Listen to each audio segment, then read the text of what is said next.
Welcome everybody. My name is Danny Moss and I'm a professional development staff officer for Alberta Teachers Association. It's lovely that you're all here, 62 people plus myself, or 62 connections anyways. Wonderful that you're here, and many of you have introduced yourself in the group chat and tuned in from all over the province. Wonderful.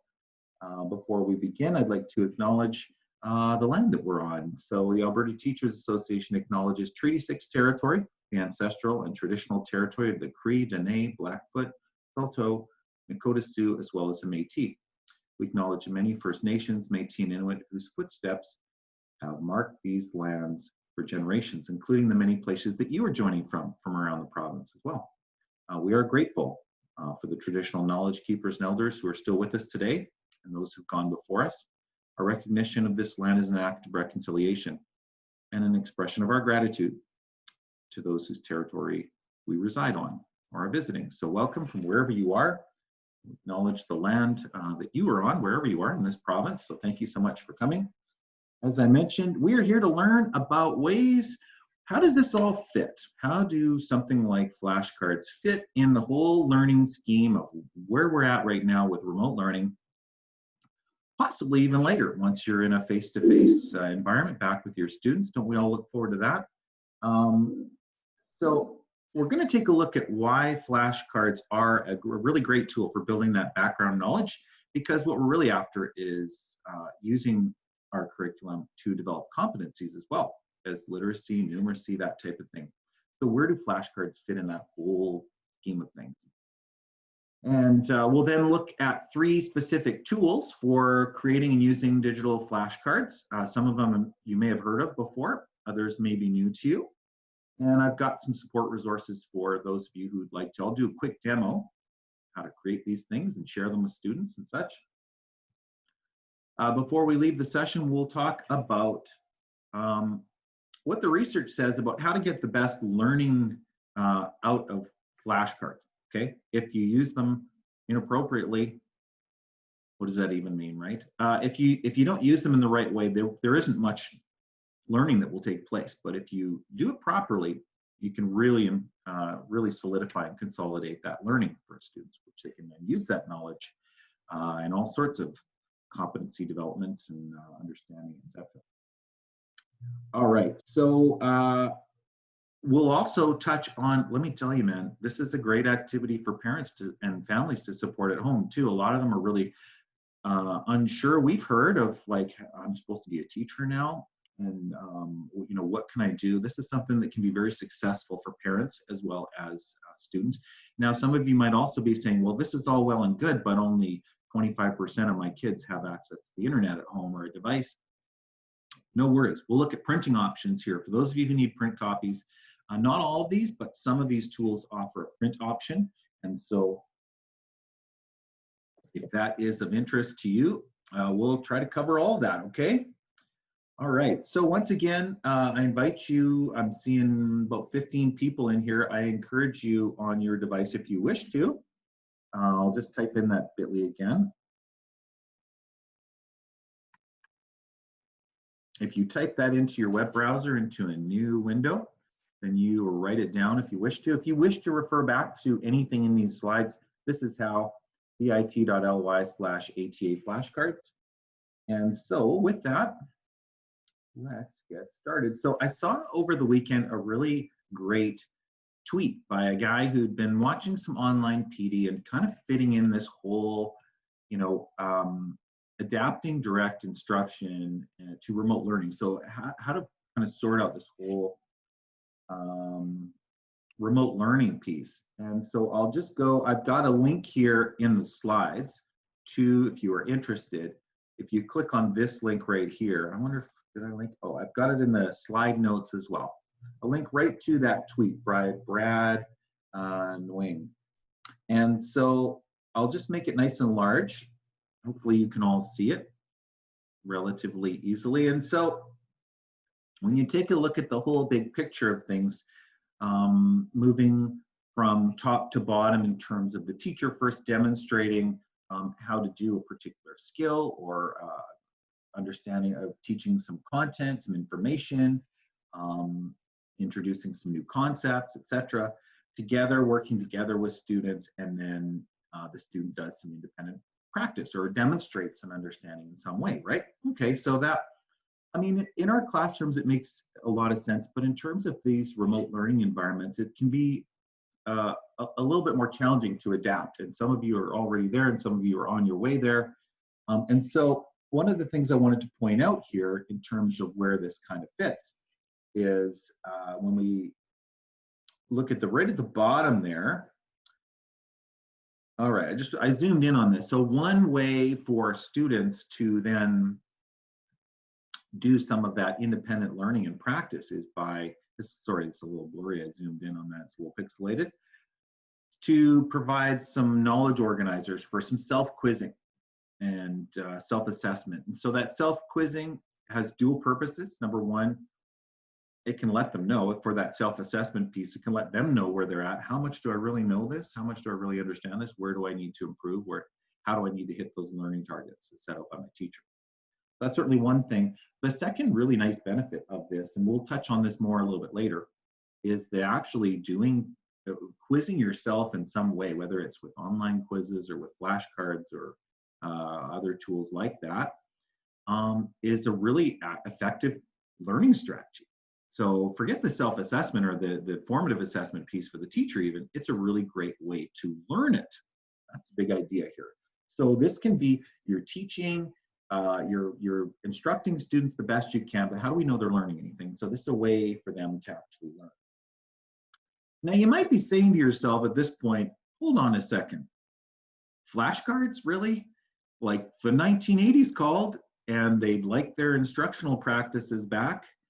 You know, fair enough. But just to put this in context, we have a curriculum of outcomes, and we use those curriculum, with that curriculum and the content to develop competencies, right? As well as, remember the other pieces with that are literacy and numeracy progressions, right? So we've got our curriculum outcomes, we've got competencies we want to develop.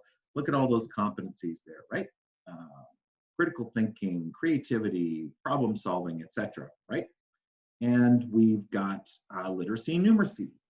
So I brought in a quote from Roland Case. He's the executive director of the Critical Thinking Consortium. They're actually out of Canada, but they're, so when we think about these competencies we want to develop, it really makes it a lot better and a lot deeper at your ability to develop these competencies when you have a greater depth of knowledge on a particular topic, okay? And his quote there, I've highlighted it, made it a bit larger.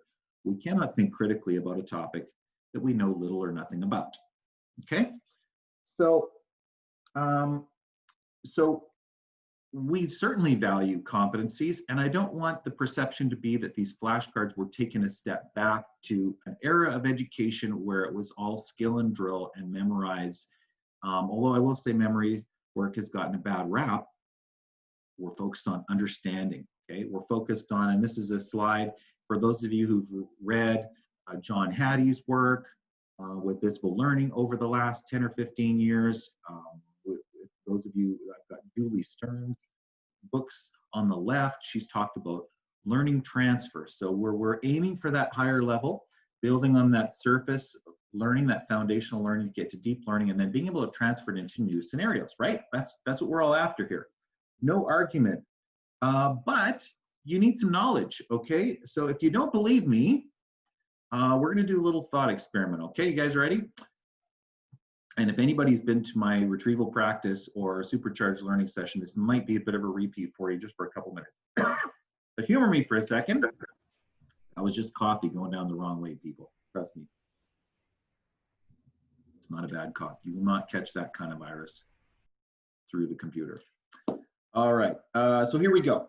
We're gonna do a little thought experiment. This was from I captured this from a podcast from a really smart guy named Jared Cooney Horvath. He is both, has both his PhD in cognitive science. He's also been a high school teacher. So comes from really interesting perspective. And he tried to sort of, demonstrate why it's really important to have that subject area vocabulary and knowledge to be able to then use it to solve problems and think critically. Okay, so bear with me. I'm going to play a little audio clip. Hopefully you can hear this. If somebody wouldn't mind as I play this audio clip, maybe just give me an indication in the group chat once I hit the play button. Okay, so I'm just going to mute my mic and hit play on Jared, and we'll just listen for a second. Try to follow along and be ready to try to answer something even through the group chat, or just if I were to ask you. Okay, ready? You'll see what I mean in a second.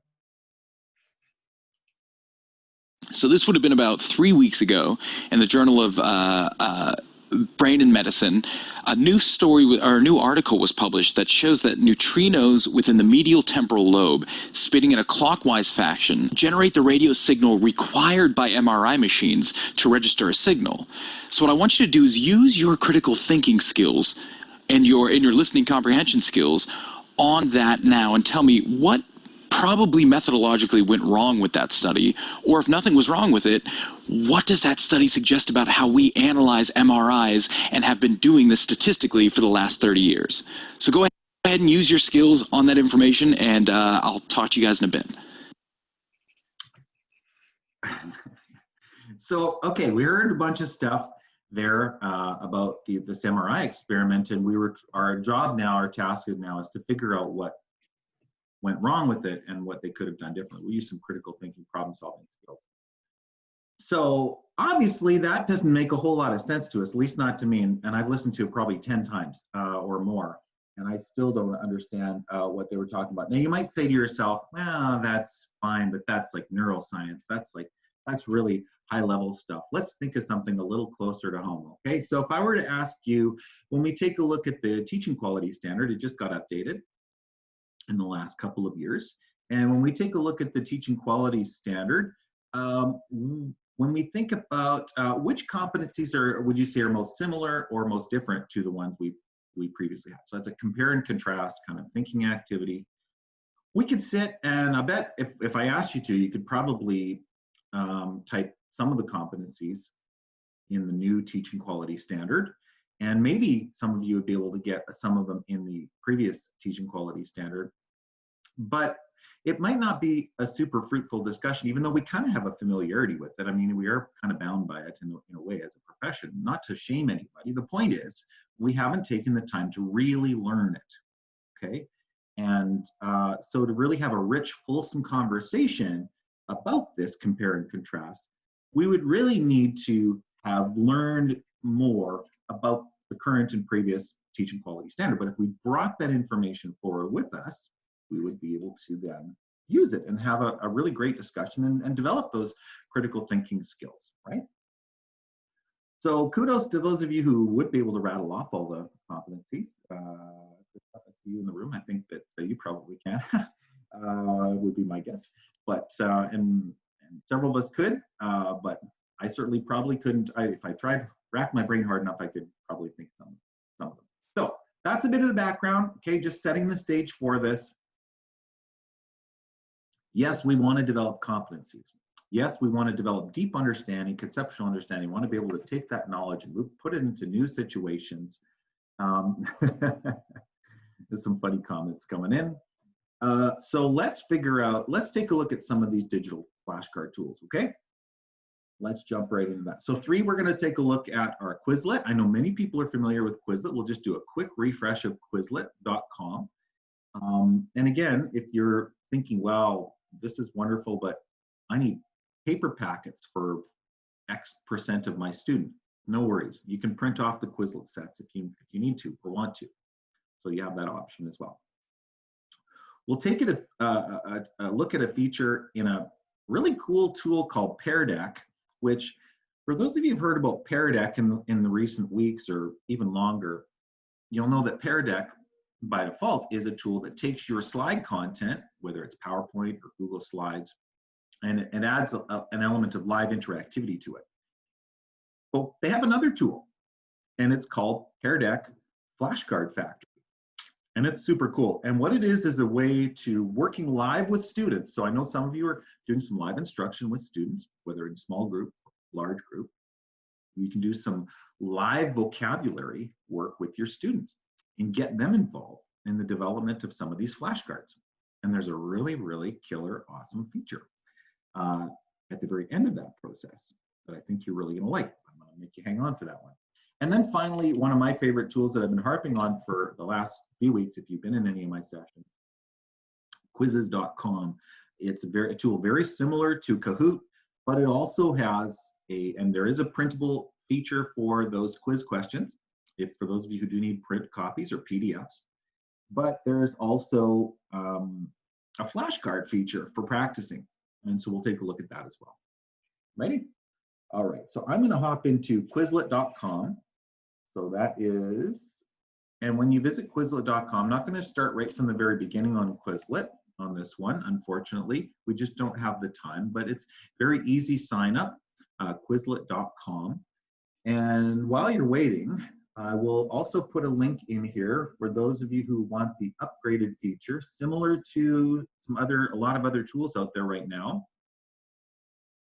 Quizlet does give you the ability to upgrade to their paid teacher mode for free during this remote learning time. Okay, they won't ask for your credit card or anything like that. You can get access to that for free.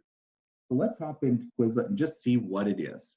For those of you who are not familiar with Quizlet. If you are familiar with Quizlet and you'd like to share comments with the group about how you're using it or what your thoughts are on it, feel free to do that. Very easy sign up process with your Division Google account, if you have a Division Google account. So I'm just going to show you a sample. Once we get in here, it allows you, Quizlet, for those who aren't familiar with it, allow you to create study sets. Okay, so these are great for introducing new vocabulary words. Think of spelling lists, think of subject area vocabulary, which we know is so important. Think of the MRI experiment. And if we had known a lot of what even what the terminology was, what the vocabulary was that Dr. Horvath was talking about, we might have had a little bit better idea about what was even being discussed, right? So it lets you create study sets, and I'll just scroll down here. Here's a sample study set. Let me zoom in a little bit. By the way, if you're ever in live instruction sharing your screen, you want to zoom in, you can do Control+ to zoom in and Control- to zoom out. And you might be at like, where am I zoomed in? What percent is it zoomed in now? Control-0 will bring you back to 100%. So I'm just zoomed in here. You can just see I've created this very simple study set. Very easy to do with terms and definitions. I can have them read to me. STEM, supporting structure that connects roots and leaves and carries water and nutrients between them. Right? So we've got that piece there. When you do create a new study set, it's very easy to do. I'll just very quickly demonstrate that. You can just create a straight up study set of terms and definitions. You can also create, here's a sample of a diagram. You can create interactive diagrams. So this is also a very effective way to learn these terms and understand them and build your background knowledge. You can upload a diagram and then kind of label little kind of hot spots around the diagram, which then relate to the terms that you want to practice, okay? So back to Quizlet, it's very easy to create. There are also hundreds and hundreds and hundreds, probably thousands of free sets that you can take and search for. You could copy. If anybody wants a sample and wants me to try to demonstrate that, just give me something in the group chat. Depending how specific or general it is, it may show that. And so 3D shapes, okay, why not? Let's see. All right.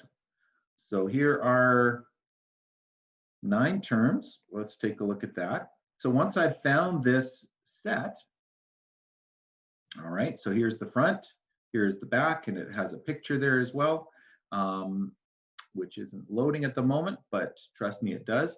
So the long story short is, when you have your study set, you can now use this study set in a lot of different ways. And while flashcards are certainly one way you can learn, there are several other ways to practice and learn. One is called Learn, which is almost like a multiple choice test.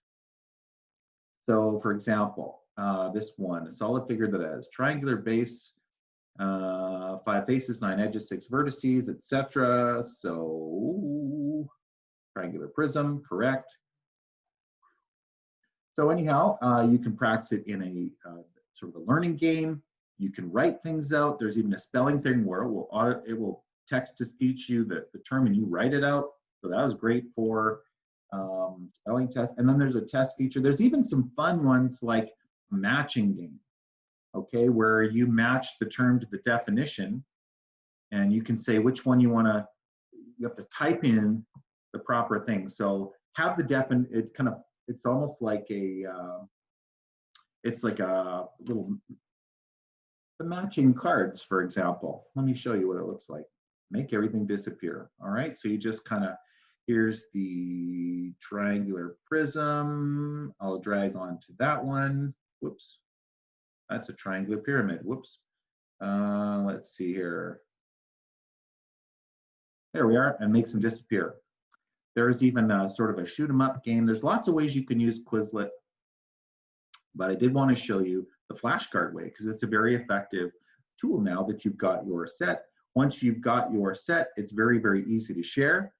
As you can see, if you are a Google Classroom user, there's a one-click button to then send that to your students in a Google Classroom. But there is a way also if you are not in Google Classroom, if you're using a different tool like Microsoft Teams or D2L Brightspace, just copy that link and you can just put that Quizlet set. It's just a website address, right? It's very, very easy to do. So when I look at this share button, I can simply just copy that and it just brings that study set wherever they click the email or click the link rather. So the question, does it keep track of student progress or is it more for practice on their own? So let's take a look as a teacher now. I can go a little deeper in that if I want to, and I can create a class. And then when I do create a class, I can then go in to see some of that progress if I do create a class, okay? And to create a class, it gives me this join link that other people, when they sign in with their account, their Google account. I'm not sure if Quizlet gives you a Microsoft account login option as well, but sometimes they do. But anybody who clicks that will join the class. So it's up to you whether you want to go shallow and just share these study sets with students, or whether you want to go a little deeper and you want to sort of get an idea of how the progress they're making. Are they even studying this? How are they doing with the sets, etc. But rest assured that it is a very good learning activity for students. So whether you see how they're doing or not, the fact that if they are doing this at all, it is helping solidify that learning and understanding for students. So that is Quizlet, very easy to use and very easy to create. Okay, you can incorporate images if you wish to. Some of the features do require that Quizlet teacher premium, and it's sort of one of those freemium things, and they're constantly, I will say they do badger you quite regularly to upgrade, so that can be a little bit of a pain. I don't believe they harass students in any way, just the teacher. But that's, as I said, there is that remote learning link where you can just click on that when you get that, and I've got that on, where did I put it? On the Quizlet, I put that, a link down here to the free Quizlet teacher upgrade in the slide notes of slide 11. I could also put it in the group chat if anybody needed that again for that free upgrade, if that was something of interest for you. Looks like they're offering it through June 30th of this year for free. So that is Quizlet. Any comments or burning questions about Quizlet? Is it possible to add music to the flashcards? I know you can add audio recording if you have the teacher. So you can, if you can record sound, that tells me, yeah, you can add a music clip in there as well. So if you're a music teacher and you wanted to record yourself singing something or playing something, if it's a pop music song, we could debate whether there are copyright issues regarding that, right? But anyways, that is Quizlet. So that is a very interesting tool you might want to use. I'm just going to zoom out a little bit. Let's take a look at Pear Deck. Now, the answer to your question, somebody else had a question about different languages. I don't know the answer to that. If anybody knows the answer to that, please let me know. It's something I could look into at the end in terms of settings, but I'm not sure about different languages that Quizlet might be in. It's very possible. It is a very popular tool used throughout the world, and I would say there's certainly possible, but I'm not sure if these words are, like for example, the speech, text to speech, would it speak it in, oh, okay, great, it does work in French, so presumably Spanish as well. They market a lot of times to Americans, a lot of Spanish speaking American teachers and students, so I'm guessing that there would be a Spanish version as well, but I'm not sure about other language supports. Thank you, Lisa, for sharing that. All right, so Pear Deck. I'm going to visit peardeck.com.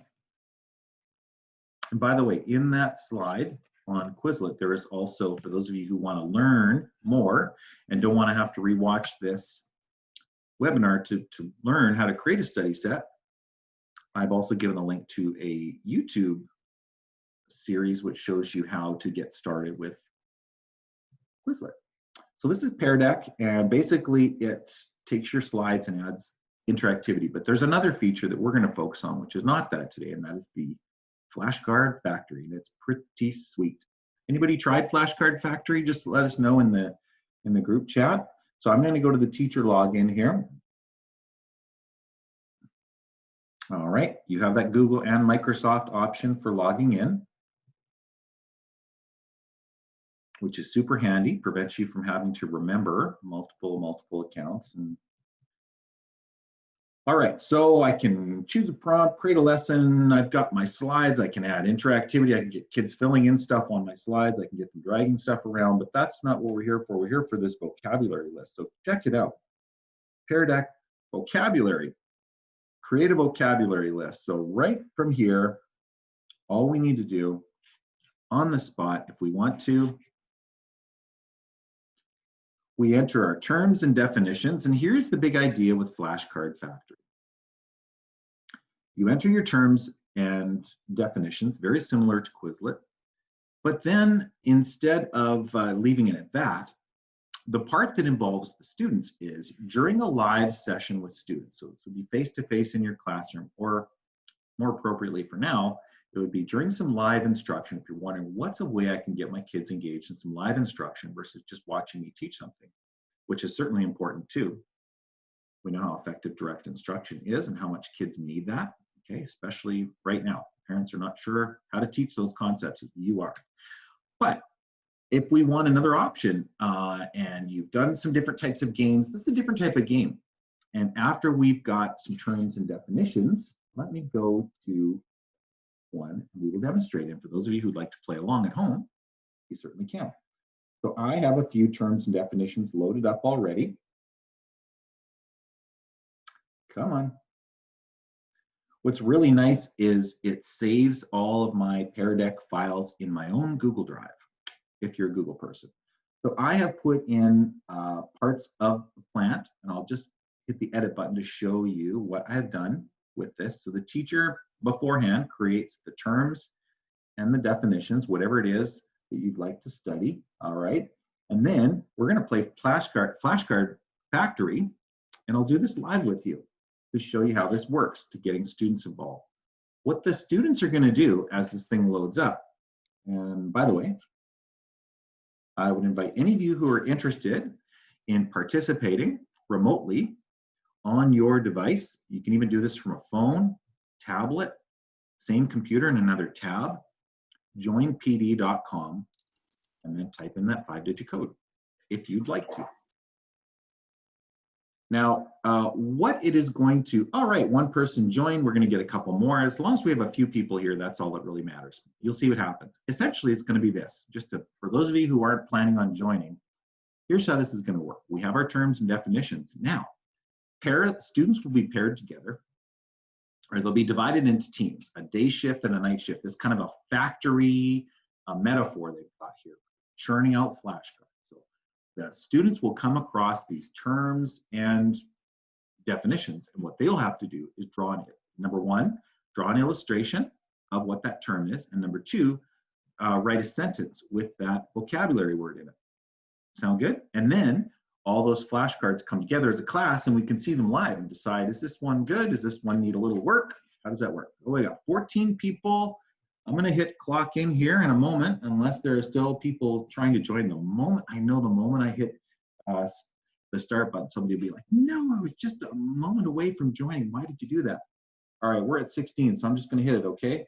17. Oh, man, there's still people joining. All right, 18. Ready, everyone? I'm going to hit the clock in button. So sorry for those of you who are still trying to.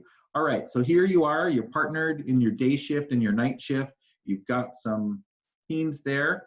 And basically, here's what's going to happen. I'm going to hit Let's Play. You're going to see something on your device.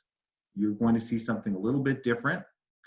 And what you're going to be invited to do, I'm hitting Let's Play. So now, those of you who've joined this group will see on your device, one of those terms will show up. And on your device, whether it's a touch device like a phone or a tablet, or if it's on your computer, you'll have your mouse to control it, unless you've got a Surface, Microsoft Surface Pro with a stylus. Up to you. You can use a pen if you have one. You can now draw a picture for this particular term. Just do something really quickly, okay? It doesn't have to be a work of art, just so we can kind of show people what these look like. Here it comes. There's our first flashcard. So first group has created a flashcard. You can see it coming down. It's this whole assembly line factory metaphor. And they create an image for that particular term, and they write it in a sentence. So we've got a couple, oh wow, they're knocking each other over. So different, I've got terms and definitions coming up here for people. We've got examples for 2 out of 4 terms. Okay, so we'll just give it another minute or so. So this is a fun way to get kids involved. So let's imagine I'm a teacher doing this live with students.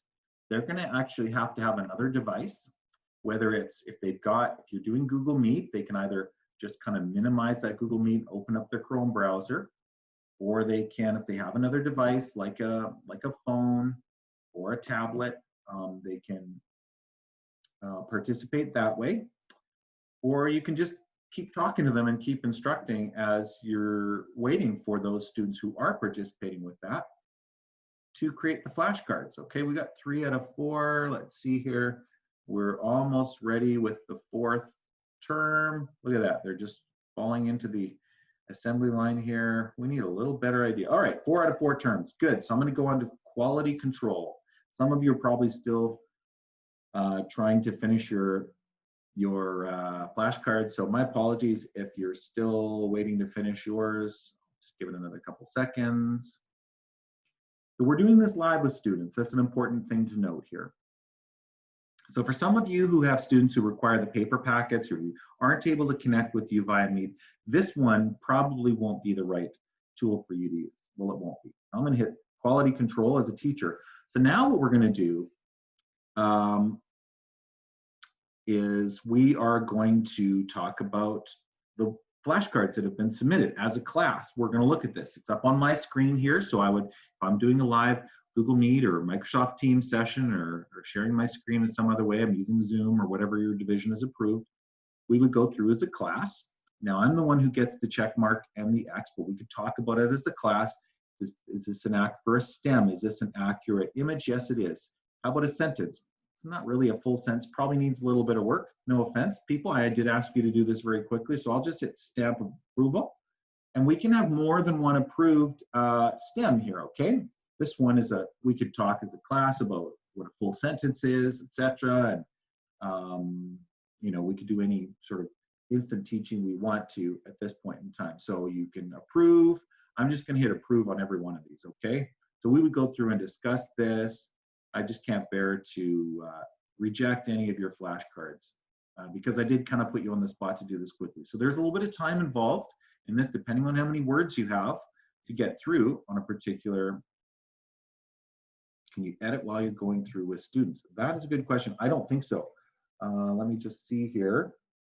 Production phase. So you can go to different phases. The production phase, it's possible, Lisa Marie, but I'm not entirely sure. Once the students start making the flashcards, I think you're kind of into a session. Could you repeat it? Could you do it again? Can you upload sets? Yes, very easily.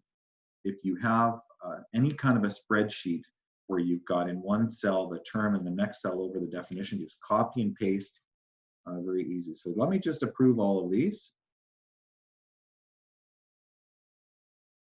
So we could debate whether the sentences are right, whether the images are accurate, etc. Oh no, some of them have fallen off the end.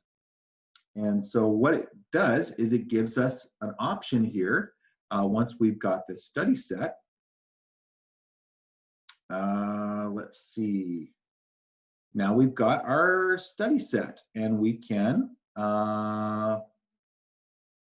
It is publishing this set on another digital tool called GymKit. So there you go. You've got that option here in your Flashcard Factory after you're done. I can save those and show them with students. And there's the export. So it's a little bit more of an active learning experience with students. And so it's a way of getting kids involved in that process. It makes it a little bit more interactive. So that, in a nutshell, is Pear Deck Flashcard Factory. Okay. Now, Pear Deck Flashcard Factory, you saw at the very end, it did offer to export to GymKit. It used to have an option to export to Quizlet as well. So for those of you who don't want a whole bunch of online accounts, I'm not entirely sure why it isn't exporting to Quizlet anymore. But looks like it's exporting to this third-party tool called GymKit, which I have heard of. I don't know too much about it, but it does make it now available for students to then study these things, right? And practice those. All right, our final tool we'll take a look at is Quizzes.com. And for those of you who've used Kahoot, if you've not used Quizzes.com, it is awesome. So this is Quizzes.com, functions very similarly to Kahoot in terms of the live games you can play with students, but it's also got another lovely feature where you can assign these for homework or do what we're going to look at today is a practice set. Okay, so I'm going to show you a sample. You can find thousands of these quiz sets. And so here is one, phases of the moon. So let's imagine that, you know, I'm a grade 6 science teacher and I'd like to assign these to students to practice. Obviously we can do our live game, but what I really want to focus on here today is in the practice mode. It's a wonderful practice tool. And once I hit play, you'll see what I mean. Now by default, it will default to a quiz game, just like Kahoot. But you also have that, and I'll just show you basically what that looks like. So on my own time as a student, I can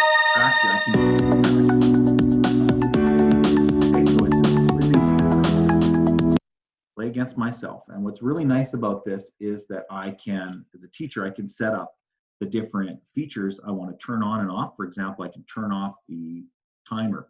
We need a timer when they're practicing at home. Do they need to see a leaderboard when they're practicing at home? Probably not. Will that cause anxiety for students? Maybe. So there's a flashcard mode as well. This is a really awesome way to practice these tools, to practice the content, rather.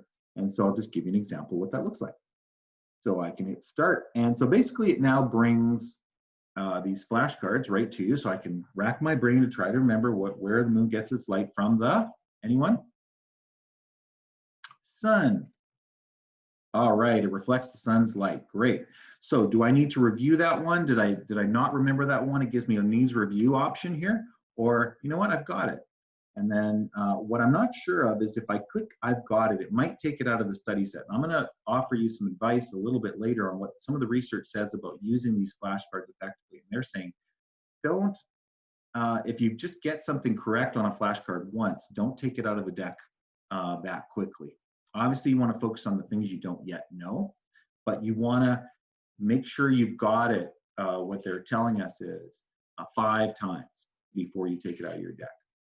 So I would always say needs a review for the first few times, but then after a while I can just hit got it, and it'll just take that one that I already know out of the set. And then it just goes on and on and on. And then after I do my study set, it will show me as a learner, it'll give me some of my own stats here. And so I will be able to see if I've practiced this game before multiple times. It'll show me how as a learner, how I've done. But also the teacher, there's a report section. And so the teacher can see on a particular study set, the teacher can see how the students who did that practice activity, or if it was a homework game, or if it was a live game, how the students did on that particular session. Look at that. There's even a print, a download. Let's see, what does this download as? I think it's either, oh, looks like it's an Excel spreadsheet. But there's a print option as well, so you could print a PDF and then just kind of have some of those stats. You could, if you had your parents' email addresses in this system, which I'm not sure if I would do, but it does give that home to school connection. And so what's interesting about Quizzes.com is if you wish to, similar to Quizlet.com, Quizzes.com lets you slurp in your Google Classroom student rosters if you want to. And then you can update these with the parents' email addresses and then keep them in the loop as well as to how the child is done. Would I do all of that? I'm not entirely sure. Images, yes.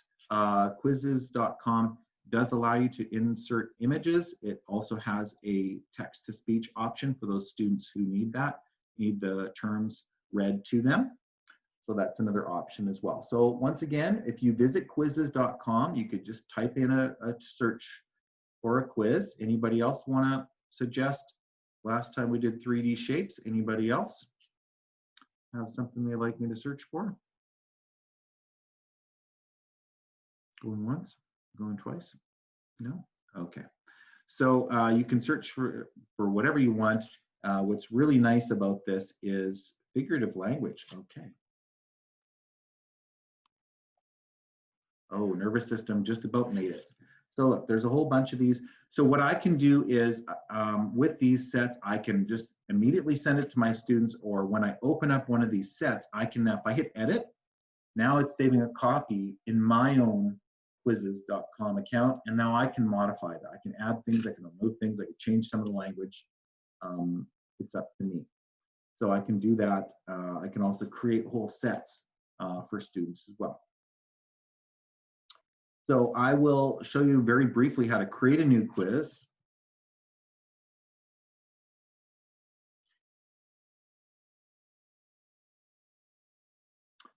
And there's a really awesome feature in here when you're creating these sets. And by the way, it goes beyond multiple choice and checkbox. They now have fill in the blank, polling, they have open-ended questions. So it's more than just a you're right or you're wrong.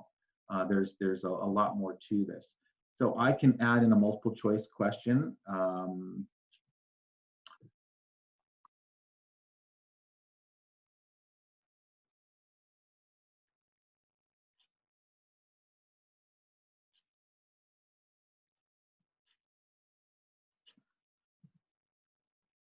So chocolate's obviously the correct answer, and the best flavor of ice cream. So you can set it up to 4 or more answer options.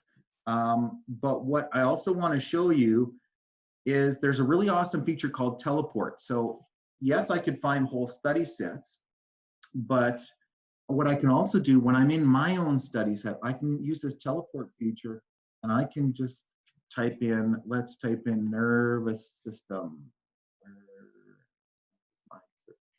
Teleport. So I'm just going to type in, let's say I was doing a quiz on the nervous system.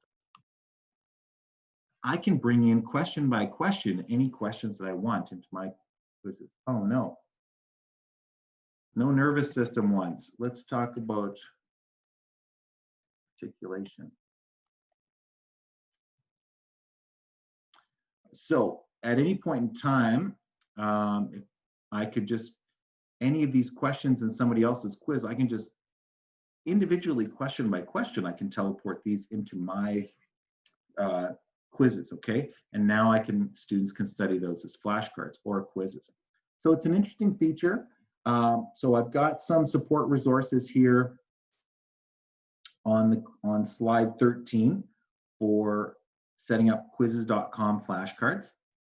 So 11, 12, and 13 have some further instructional pieces if you would like to kind of get started on this on your own. And for those of you who are wondering, well, I have students who I need to print some stuff off for my students. With Quizzes.com, as well as Quizlet, they do give you the ability to do some printing. Quizzes.com, what we just looked at, will not let you print off flashcards, but they will let you print off the study sets. And you can decide what is it you want to print. So let me just show you an example of that.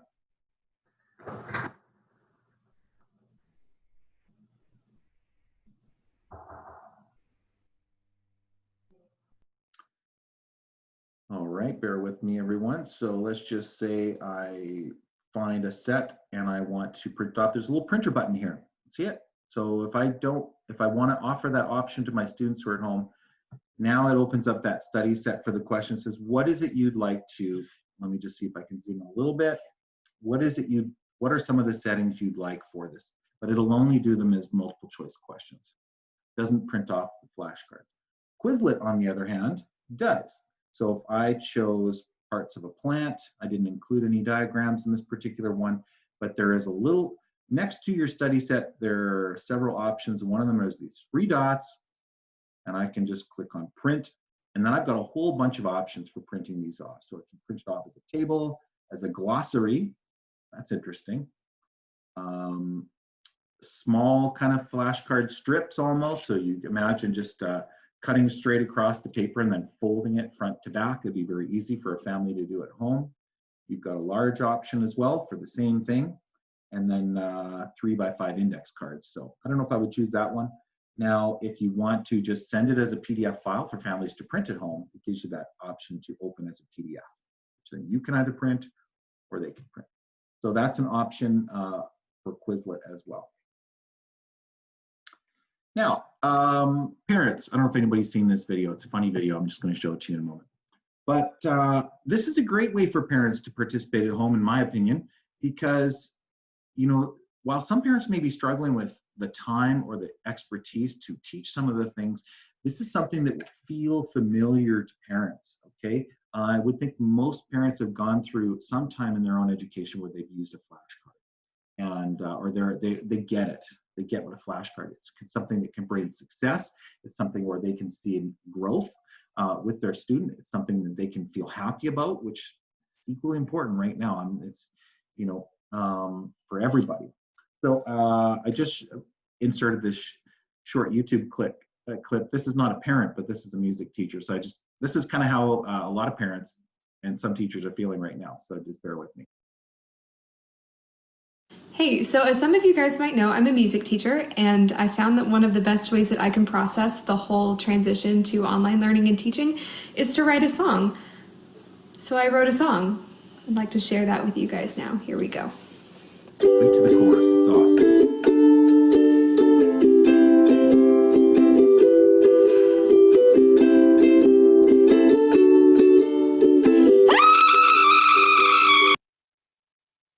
Sorry, guys. I don't know if that shocked anybody, but I got a good chuckle out of that one. That's how some parents are feeling right now. So this can give people some success.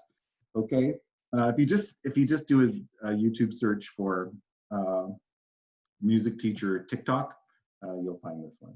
I don't know her name. So why do flashcards actually work? And we're just going to close off the session. We've got 5 minutes left. I'll give you some further resources as well as some tips for getting the best bang for your buck out of flashcards. Why does this work? The magic of this is in when people are trying to rack their brains to try to pull something out. Okay, that actually solidifies learning. When you're trying to recall something or remember something, it actually helps you learn it. Okay, it's called retrieval practice, sometimes called the testing effect. But basically, anytime you're racking your brain to try to recall something or bring something to mind, you are further solidifying that understanding and learning. Okay, you're making sense of it in your mind. And we're not talking about just rote memorization of facts here. We're talking about concepts. We're even talking about skills. Okay, this is even done with skill work. So phys ed teachers out there or people involved in movement or dance, this works with physical movement, etc. as well. And so this is why using flashcards can really work, because when you have the front of that flashcard, you're challenging yourself, what's on the back of that? You have to really dig into your mind and try to pull something out. The metaphor is pulling information out versus trying to cram it in. Okay? This is the opposite of cramming. So that's why flashcards work. And I've got some great resources. Remember the dude who did the MRI, a little piece at the beginning with neutrinos, etc. That's this guy, Jared Cooney Horvath. He's got, he wrote a book, Stop Talking, Start Influencing, 12, I can't remember the subtitle, but he's got 12 principles from psychology, education, and neuroscience that's really helped to improve learning in the classroom. And so in this book, he writes about these 12. Well, guess what? On his YouTube channel, he's got videos of all 12. So if you want to save yourself some money, or if you just prefer to watch, these are some great videos. So I've put a link there to his stuff, but there's some other great books there if you'd like to learn more about this. Now, before we go, the keys to using these flashcards effectively. Number one, you have to try to retrieve something in your mind, okay? So if you're just looking at the front of that flashcard in quizzes, and you are not actually challenging yourself to think about what is on the back of that, what is the stem, what does the stem do? If I'm just flipping it over and reading it, it's not doing me a lot of good from an educational standpoint, okay? It's the goodness, the magic happens when you're trying to pull that information out of your brain. You're making some attempt. And that's with stuff you've already learned, but it can also be with fairly new things as well, okay? And you're thinking, well, how could we ask students to try to recall something that they haven't learned it before? They will still try to pull whatever background knowledge or frame of reference they might have. If it's completely foreign to them, obviously that wouldn't work.